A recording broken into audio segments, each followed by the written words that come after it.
Hello, and welcome to Sumo Rant. I am your nameless commenter.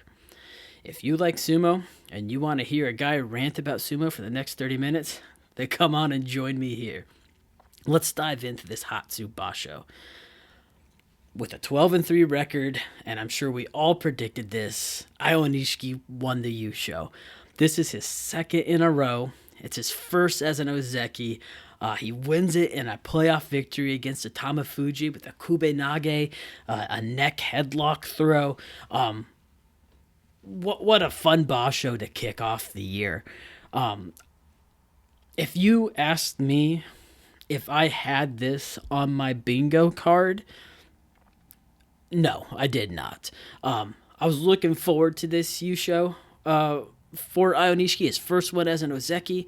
I just didn't know if it was going to show up in January or if we'd be looking for it towards the end of the year. I think most people predicted, the start of this 2026 sumo year, probably with the Onosato victory. But Io Nishiki wrestled really well, and he pulled it off. Now, could I call this a dominant Yusho victory for the new Ozeki? And I don't know if we can call it that. I know a lot of people are really excited. A lot of people want this to be the beginning of Io Nishiki's, Yokozuna run. And, I guess the unofficial rule for a Yokozuna run is you need 2 Yusho victories, and they need to be fairly convincing, or, at least a Yusho victory and a convincing Jun Yusho. And I think, this was a convincing Yusho for Io Nishiki for sure, especially going to the playoff and beating a Tamafuji like that. A Tamafuji really brought it to him. I thought for a moment that a Tamafuji was actually going to pull it off. And somehow Io Nishiki flipped the tables on him and took care of business like you would expect your Ozeki to do. But, he had 3 losses. The first loss was on day 4 to Oho, who finished with a 4-10 record. More on Oho later. But he lost to Oho, and I can't call that a quality loss right there. That one's pretty bad. That's something I would hope, our Ozeki wouldn't lose to him. Day 8, he loses to Kirishima, which Kirishima was in the Yusho race pretty much the entire tournament. And then he lost to Onosato on day 14, which earlier in the tournament, I may have called that one that he probably should have won. But the last couple of days, Onosato, that's an interesting wrestler right there. So we have these 3 losses. I think, if you asked me to choose what the match of the whole tournament was, I would have to tell you it was the Io Nishiki Hoshoryu match. That one was a lot of fun to watch. I think that one for sure really showed off the skill of Io Nishiki, really showed off his grit, his grind there. So I really felt good about that. But I feel like I just still want to see more from Io Nishiki. I still want to see more convincing, dominant matches before I can sit there and say that he is for sure kicking off and starting a Yokozuna run. And I think a lot of people probably agree with that. Especially, we lost Terunofuji last year. This time in January, we've since gained 2 Yokozuna. And I think we want to see dominant Yokozuna performances. And I don't think we've quite seen that just yet. I think there's an argument there that we're going to get to here in a second. But Io Nishiki, great tournament, great Yusho, 12-3. What more can you ask for to kick off January? What an absolutely exciting victory. So to our Yokozuna here, Hoshoryu Onosato. So Hoshoryu and Onosato both finished with a 10-5 record. Day 15, Hoshoryu beats Onosato. Both of them were injured. It looks like Hoshoryu had a torn meniscus. They said that he was going to the hospital after every day to get that knee drained. Onosato dislocated his shoulder. I believe it was actually against Aonishiki last tournament in November. So both Yokozuna come into the Hatsu not 100% healthy. And we see that right away. Hoshiryu shows up, beats Wakamoto Haru, Ichi Yamamoto, and then loses to Yoshino Fuji. Onosato, same type of deal, shows up, beats Ichi Yamamoto, Oho, Ura, and then loses to Yoshino Fuji. And from there, neither Yokozuna looked particularly dominant. And so it begs the question of what could have been. I'm not going to sit here and argue that Aonishiki wouldn't have won the Yusho. I'm not going to do that. But I do wonder if both Yokozuna were healthy, what would their records have looked like? Would they have also been at about 12-3? Would that have impacted this playoff? Right? Those are things we have to think about. But I'm not going to sit here and argue that Aonishiki didn't win this Yusho outright. He absolutely did, because he did take it to Hoshiryu. He did take it to a couple guys in the Basho.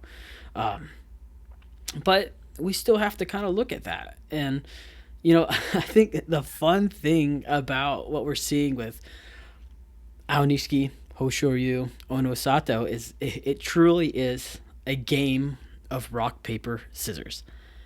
Hoshiryu always has Onosato's card. Onosato always has Aonishiki's card. And Aonishiki always has Hoshiryu's card. And for me, that's going to bring some really fun sumo when all three of these guys are healthy and all three of these guys are fighting for the Yusho at the end. If we could get a 3-man playoff at the end with both Yokozuna and our Ozeki, my God, that is going to be some fun sumo right there. It's just a game of rock, paper, scissors, and we'll see who has the grit to get past their kryptonite. So, I think it was really something to see both the Yokozuna come out and continue to wrestle even though they were hurt. Hoshiryu looked decent. He looked good. I think a lot of people have a lot of things to say about Hoshiryu that, maybe he shouldn't have been promoted to Yokozuna or they rushed it. And I'm not sure I'm really buying into that. I think he's a fantastic sumo wrestler. I think they promoted the correct guy at the correct time.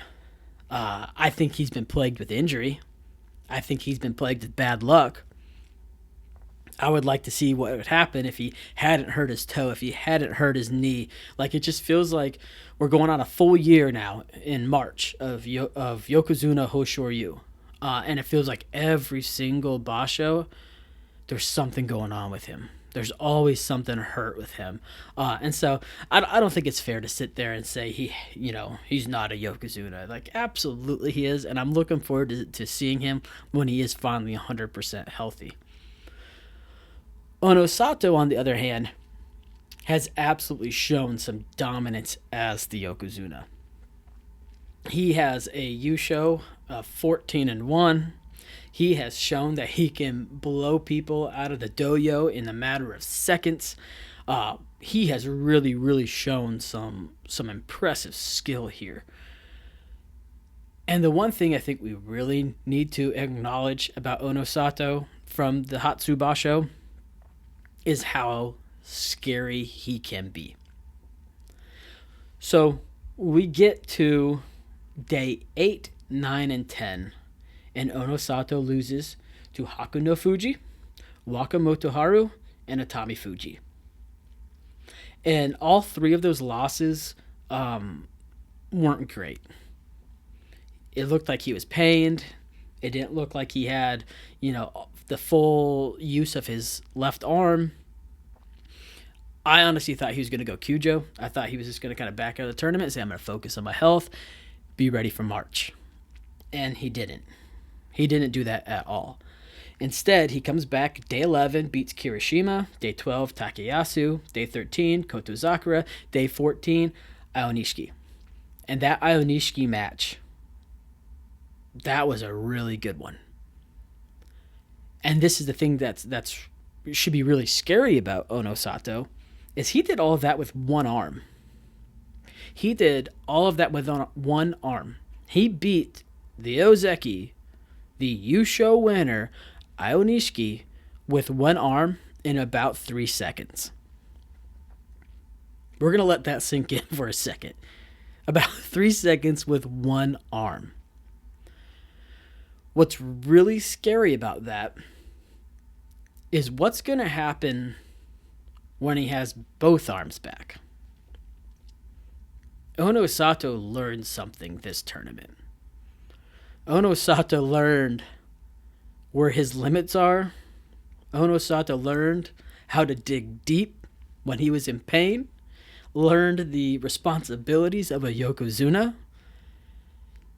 And he learned a new way to wrestle with one arm. And so if he's finding these new limits and he's finding these new ways to wrestle with one arm, when he comes back with two, I can only imagine he is going to be 10 times better. When this guy comes back fully healthy, he's going to be unstoppable. I don't know if anybody's going to stop him, even Hoshoryu, who seems to be his kryptonite. When he comes back fully healthy with this new kind of understanding and appreciation of who he is and his athletic talents, I don't think anyone's going to beat him. And I'm going to go on the record right now and say that before the end of the year, he will have a 15-0 Yusho. It's going to happen. He's going to come back. I don't think it'll be March. I don't think so, depending on like what that shoulder feels like. But I will not be shocked at all if he comes back with a 15-0 Yusho win and really just dominates as a Yokozuna. Like, what he did, even though it's a 10-5 record, even though like you look at that, you go, that's pretty mediocre, especially for Yokozuna. That's scary. What he did was really, really impressive. And I can't wait to see what that's going to look like when he comes back healthy. And I think that's true for both the Yokozuna, if I'm being perfectly honest, but especially for Ono Sato. All right, let's talk about some other stories now. I was going to start this podcast about a week ago because it was day 5 and 6. Yoshino Fuji shows up, has 2 Kimboshi, beats the Yokozuna. I believe it was even back-to-back. Kotozakura shows up in his first couple matches and just looks so good against Yoshino Fuji, Ura, Wakamoto Haru. And I was about to start this podcast with just chaos. Just pure chaos. That's what this was. But then it all slowly kind of started falling apart, and I went, hold up, maybe I should sit back and wait, because I was about to come on here and start screaming about how Yoshino Fuji, go ahead and give him the Yusho, because he's figured it out. It's all over with. And I'm glad I didn't, because we got more to talk about than just that. But let's kick off with Kotozakura. He finished with an 8-7 record, which, he got his Kashikoshi. That's awesome. But the thing I saw, and maybe it was just me, and maybe it's just a pipe dream, it's hopeful thinking, I thought Kotozakura was looking a little bit more nimble. I thought he looked like he was trusting his knees a little bit more again. I thought he was looking healthy. And that got me really excited, because if Kotozakura starts coming back healthy, and then we got healthy Yokozuna, we got an Ionishiki, like, holy cow. That's going to be a lot of fun. The Senyaku is going to be filled with some great wrestlers. So seeing Kotozakura come out right away, looking healthy, at least in the first couple of days of the tournament, I felt so. He had wins against Yoshino Fuji, Ura, Wakamoto Haru, Daisho, Wakataka Kage, Takayasu, Kirishima, and Abi. mean, that's not light work right there. And in the past couple Basho, yeah, it seemed like he just wasn't healthy at all. But now I think we're seeing a Kotozakura that's healthy again, or at least getting healthier. And that really, really excites me for what the future looks like for him. And I'm hoping that he can come back, because a year and a half ago, we looked at him, and I think everyone would have picked him to be the next Yokozuna, alongside Teruno Fuji, or at least after Teruno Fuji. And then, the injury happened, and, I'm hopeful, is all I'm saying. And that seems to be the whole theme of this podcast, is hopeful, and we'll get there with my final thoughts. The Kotozakura, healthy. Hopefully healthy, and we're going to see a fun couple more Basho with him getting healthier and healthier. Kirishima, I feel like I owe him an apology. I realize that last year in November, he was wrestling really well that first week, and then the second week he just completely dropped off. And the reports were that he had the flu. I went ahead and wrote him off anyways. I said, buddy, you're on the wrong side of 30. It's time to kind of move over to the side. Let the young guys take over. You were the Ozeki in 2023, and you lost it. Thanks for everything, but your time's up. And he comes out, and he absolutely impressed me. I thought he was kind of washed up there, and he absolutely wasn't. Finished with an 11-4 record. He was right up there in the Yusho race to the last day. Wins against Wakataka Kage, Takanoshu, Hakura Fuji, Wakamoto Haru, Shishi, Hoshoryu, Abi. Like, he had impressive wins. Absolutely. And, unfortunately he couldn't close it off, finish it out. But I owe him an apology. I wrote him off. I went, what? Thanks for everything, dude. But you know what? He's back. And once again, that is so exciting to have someone who is going to be at the top and is going to consistently push and challenge our Ozeki and our Yokozuna and our top wrestlers. Oho, what a jerk. What a jerk he is. He finishes with a 4-11 record. And, by the way, I'm a Oho stan. I stand for him. I absolutely love what he has. I think he could be one of the best wrestlers in the Bonsuke. But then he doesn't. I feel like his sole purpose in life has become to show up and beat your favorite wrestlers, and that's about it. He's not going to challenge for a U show. He's not even really going to be in the race, but he is there to show up and to beat your favorite wrestlers. He has 4 wins in this Basho. He beats Ionishiki, Kirishima, Kotozakura, and Ichi Yamamoto. So he just shows up and he just beats your favorite wrestlers. He shows up and he just causes some form of chaos with people who are actually in the U show race, and then just disappears into the background. Man, I really hope he can figure it out at some point. I know last year he was in the playoff with Hoshoryu and Kim Bozan, and then since then it kind of seems like it's taken him some time to figure out how to wrestle at the top. I'm still hopeful though, because he really does show up and show out against some of these top guys, your favorite wrestlers. But 4-11, what a jerk. Always gets you hopeful, and then he just kind of spoils somebody's night. Yoshi no Fuji, Haku no Fuji, Fuji no Kawa. Man, these guys are primed for the future. I am really excited for this. I know Haku no Fuji was injured. I think before he went Kujo, he finished with a 5-7 record. Looked like he hurt his shoulder or his leg, probably with Aonishiki. He fell awkwardly backwards. But he finished the tournament with a Kimboshi. Yoshinofuji started the tournament hot with back-to-back Kimboshi, but he finished with an 8-7 record, so he got his Kashikoshi. But I was convinced, by day 5, day 6, that he was going to compete for the Yusho.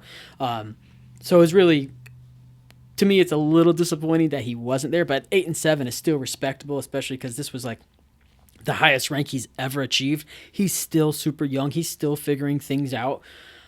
So he's so exciting to watch. Haku no Fuji, as I said, super exciting for what he's going to eventually bring. Fuji no Kawa finished 10-5. I don't know. I'm not going to go on the record and sit here and say that this is going to be a guy who's going to challenge for a Yusho.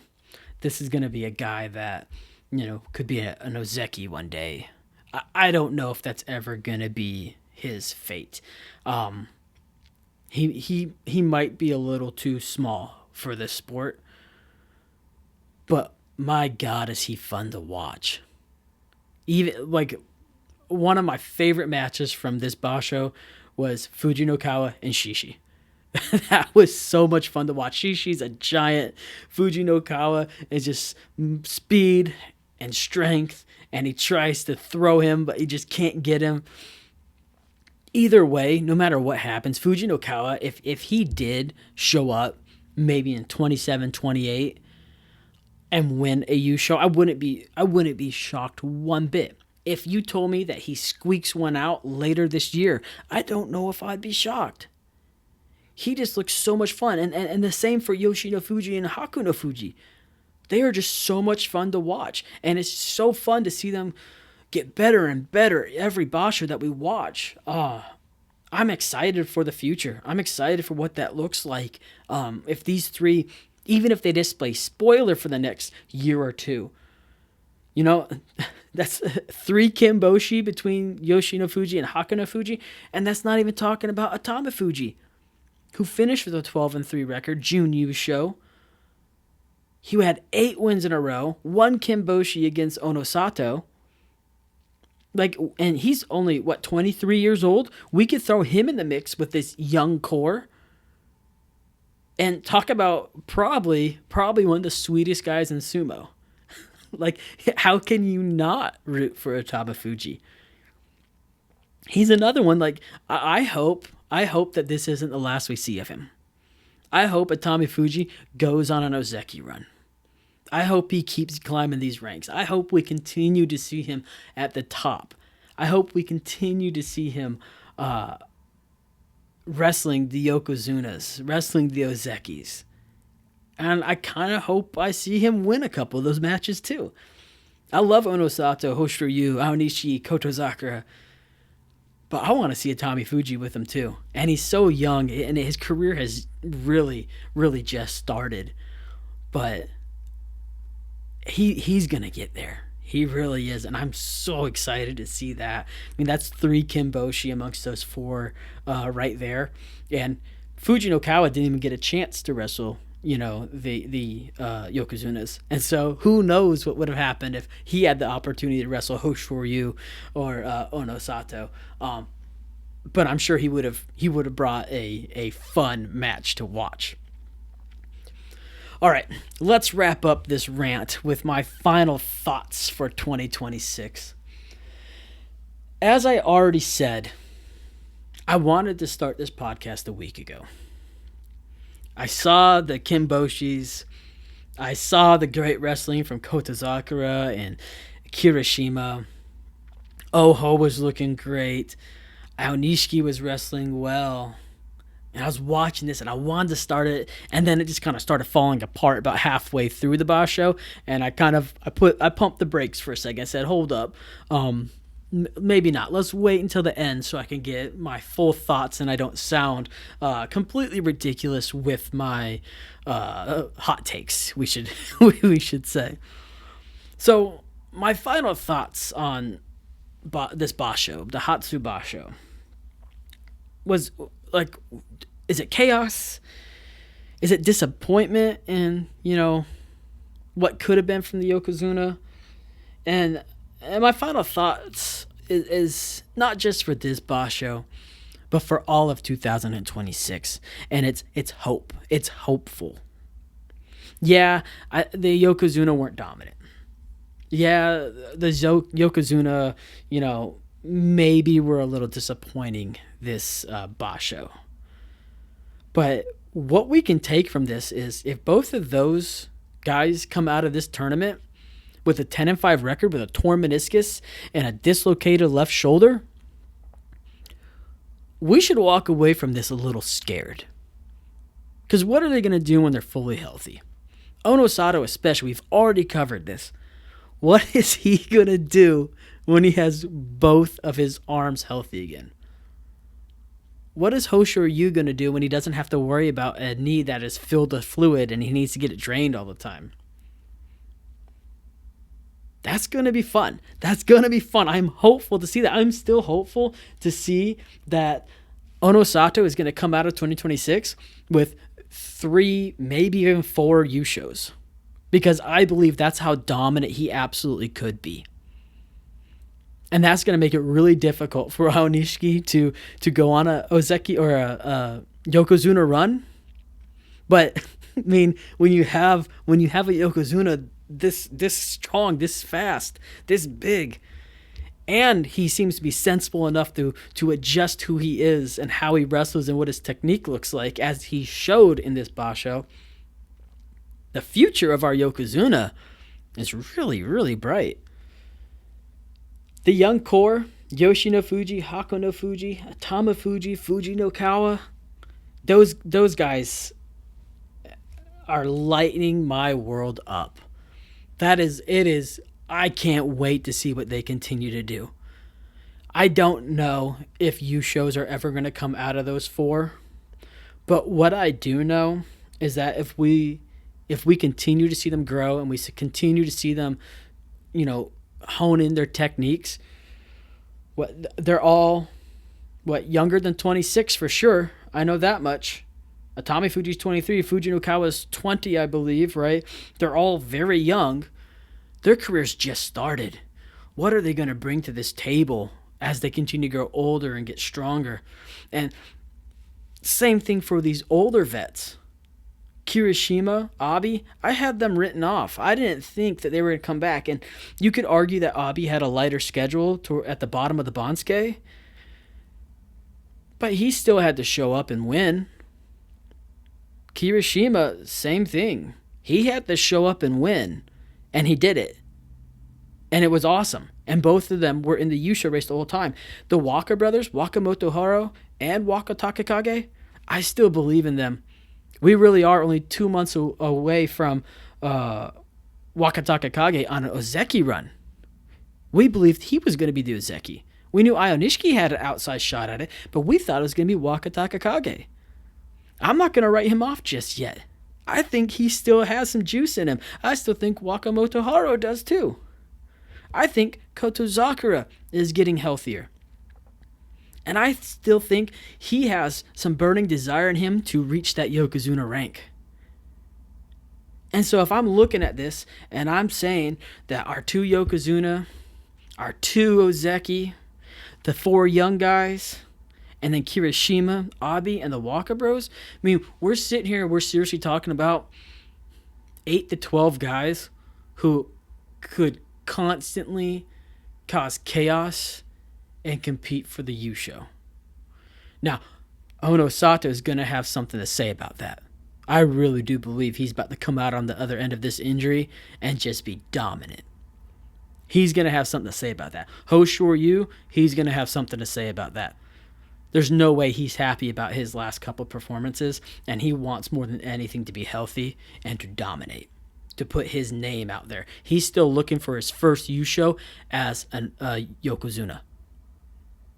There's a little bit of motivation there too. But sumo is in great hands. And I know that, the Sumo Association, there's been some things coming out of there that they're not happy with the Yokozunas. They're not happy with the way they're performing at the boss shows. And you know what? Forget that. Forget that. There is chaos going on. There is so much fun knowing that we could go into any given basho and chaos could just erupt. That Yoshi no Fuji could just show up and beat both Yokozuna and just be like, oh, there I am in the middle of a Yusho race all of a sudden. That's exciting. That's exciting to think that that could happen, or that Kota Sakura might one day wake up and his knees feel good enough where he can finally go on that Yokozuna run. And I haven't even touched on the outside shots. Shishi, once again, probably benefited from being at the bottom of the Bansuke. He was fun to watch this tournament. He was so much fun to watch. Chironoumi, Oshoumi, they were fun to watch. They could play Smoiler easily. And so, as we think about the start of this sumo season in 2026, well, I guess I should say the sumo year, not the super season. The start of the sumo year 2026. I think we should all be very, very hopeful and excited about what is coming up. And that's where I'm going to leave this podcast. As I said at the top of the show, this is a passion project for me. I've always wanted to get into podcasting, and so I said, why not do it with something fun like sumo? There's other projects I'm working on, but sumo's a lot of fun, and I want to rant about it. So I created SUMO RANT. If you like this, if you want to join, the community here, right now I'm posting this on YouTube. I'll probably post it on Apple Podcast at some point, maybe Spotify. But if you have anything you want to say, hopefully nice things to me, you can email me at sumorant@gmail.com. If there's enough people and we want to create a community and we want to have discussions, we could create a Discord. I know there's a Reddit for sumo that a lot of people are on. But like I said, this is just a passion project. I'm just trying to have fun, and hopefully you have fun listening to me ramble and talk and listen to my my weak opinions about stuff, maybe I don't know everything about. But I'm having fun, and that's all that matters. Thank you for listening. I'll be dropping new episodes every basho. Hopefully next time I'll open up the basho with one. I'll do a midway, and then I'll do a recap episode just like this one. All right, thank you, everybody. Take care.